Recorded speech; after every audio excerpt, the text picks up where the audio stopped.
End ತನಕನೂ it's suspense thriller movie. So ಎಲ್ಲರೂ theatre ಬಂದು ನೋಡ್ಬೇಕು. ಈ ಮೆಸೇಜ್ ಏನ್ ಕನ್ವೆ ಆಗುತ್ತೆ ಈ ಮೂವಿಯಿಂದ ಅಂದ್ರೆ ಕರ್ಮ ಅನ್ನೋದು ಯಾರನ್ನೂ ಬಿಡಲ್ಲ. ಸೊ ಸಿಕ್ಕಾಬಡೆ ಚೆನ್ನಾಗಿದೆ. Main villain character Aryan Shetty ಅವರು ಮತ್ತೆ ಧರ್ಮ ಸರ್ ಸಿಕ್ಕಾಬಡೆ ಚೆನ್ನಾಗಿ ಮಾಡಿದ್ದಾರೆ ಮೂವಿಲಿ.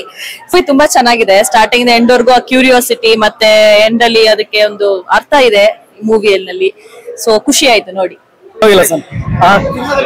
ಸಿನಿಮಾ ಇಷ್ಟ ಇದೆ. ಹುಡುಗರದ ಅಂತ ಮಕ್ಕಳದ್ದು ತುಂಬಾ ಸ್ವಲ್ಪ ಎಫೆಕ್ಟ್ ಆಗುತ್ತೆ. ಚೆನ್ನಾಗಿದೆ, ತುಂಬಾ ಚೆನ್ನಾಗಿದೆ. ಸೂಪರ್ ಆಗಿದೆ.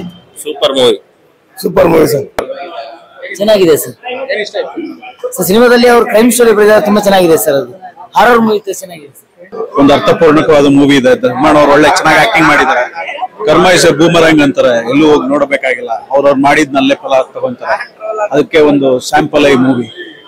ಕೃಷ್ಣನ್ನ ಕರೀತಾರೆ ಕನ್ನ, ಒಳ್ಳೆ ಆಕ್ಟಿಂಗ್ ಮಾಡಿದ್ದಾರೆ ನಮ್ ಧರ್ಮಣ್ಣ.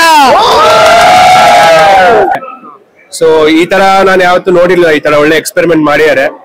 ಸೊ ನೋಡೋಣ, ಒಳ್ಳೆ ಸಕ್ಸಸ್ ಆಗ್ಲಿ ಅಂತ ಬಯಸ್ತೀನಿ. ಧರ್ಮ ಅವ್ರದ್ದು ತುಂಬಾ ಇಷ್ಟ ಆಯ್ತು ಆಕ್ಟಿಂಗ್. ಅವರು ನಾನು ಚಿಕ್ಕ ವಯಸ್ಸಿಂದನೂ ಮೂವೀಸ್ ಗಳು ತುಂಬಾ ಎಂತೂಸಿಯಾಸ್ಟ್. ನಾನು ಚಿಕ್ಕ ವಯಸ್ಸಿಂದನೂ ಮೂವೀಸ್ ಗಳು ನೋಡ್ಕೊಂಡ್ ಬಂದಿನಿ. ಅವ್ರ ಆಕ್ಟಿಂಗ್ ತುಂಬಾ ಇಷ್ಟ ಆಯ್ತು. ಸೊ ಇವತ್ತು ನೋಡಕ್ ಬಂದೆ ಅವ್ರ ಏನ್ ಮಾಡ್ಯಾರ ಅಂತ. ಸೊ ಇಷ್ಟ ಆಯ್ತು, ಖುಷಿ ಇದೆ ಅವ್ರು ನೋಡಕ್ಕೆ. ಮೂವಿ ಬಂದು 2 ವರ್ಷದಿಂದ ಆಲ್ಮೋಸ್ಟ್ ಕೆಲಸ ಶುರುವಾಗಿದ್ದು. ಸೊ ಶುರುವಾದಾಗಿಂದ ಹಿಡಿದು ಡೈರೆಕ್ಟರ್ಸ್ ಆಗಿರ್ಬೋದು ಅಥವಾ ಎಲ್ಲ ಆರ್ಟಿಸ್ಟ್ ಗಳಾಗಿರ್ಬೋದು ಇದಕ್ಕೆ ತುಂಬಾ ಜೀವನ ತುಂಬಿದ್ದಾರೆ. ಸೊ 2 ವರ್ಷದಿಂದ ಎಲ್ಲರೂ ಕಷ್ಟಪಟ್ಟಿದ್ರು. ಸೊ ಕೊನೆಯದಾಗಿ ಎಲ್ಲ ಟ್ರೈಲರ್ ಟೀಸರ್ ರಿಲೀಸ್ ಆದಾಗ ನೈಸ್ ರೋಡ್ ಅಂತ ಬರ್ಬೇಕಾಗಿತ್ತು ಜುಲೈ ಎಂಡ್ ಅಲ್ಲಿ. ಬಟ್ ಕಾರಣಾಂತರದಿಂದ ಅವರು ನೋಟಿಸ್ ಕೊಟ್ಟಿರೋದನ್ನ ನೈಟ್ ರೋಡ್ ಅಂತ ಚೇಂಜ್ ಮಾಡಿ ಅದಕ್ಕೆ ಆಲ್ಮೋಸ್ಟ್ ಡಬಲ್ ವರ್ಕ್ ಆಯ್ತು ನಮ್ಗೆ ಟೀಮ್ಗೆ. ಸೊ ಒಂದು ಪೋಸ್ಟ್ ಪ್ರೊಡಕ್ಷನ್ ವರ್ಕ್ 2ನೇ ಸಲ ಮಾಡ್ದಂಗಾಯ್ತು.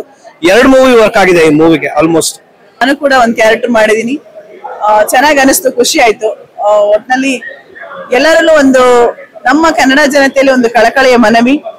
ಬನ್ನಿ, ದಯವಿಟ್ಟು ಕನ್ನಡ ಸಿನಿಮಾ ನೋಡಿ, ಕನ್ನಡಿಗರನ್ನ, ಕನ್ನಡ ಕಲಾವಿದರನ್ನ, ತಂತ್ರಜ್ಞರನ್ನ ಪ್ರೋತ್ಸಾಹಿಸಿ ಬೆಳೆಸಿ ಅಂತ ಕೇಳ್ಕೊತೀನಿ. ಏನಾಗ್ತಿದೆ ಅಂದ್ರೆ ಇವಾಗ ಮೀಡಿಯಾಗಳು, ಸೋಷಿಯಲ್ ಮೀಡಿಯಾಗಳು ಸೊ ಕೈಯಲ್ಲೇ OTT ಪ್ಲಾಟ್ಫಾರ್ಮ್ಸ್ ಇವೆಲ್ಲ ಇರೋದ್ರಿಂದ ಜನ ಥಿಯೇಟರ್ ಬರೋದು ಕಡಿಮೆ ಆಗಿದೆ, ಪ್ರೋತ್ಸಾಹ ಕಡಿಮೆ ಆಗಿದೆ. ಕನ್ನಡ ಇಂಡಸ್ಟ್ರಿ ಒಂಥರ ನೀರಸ ಮೌನ ಅನ್ನೋ ತರ ಆಗ್ಬಿಡಿದೆ ಇತ್ತೀಚೆಗೆ. ಹಾಗಾಗಿ ದಯವಿಟ್ಟು ಎಲ್ರು ಥಿಯೇಟರ್ಗೆ ಬಂದು ಸಿನಿಮಾ ನೋಡಿ ಅಂತ ಹೇಳ್ತೀನಿ.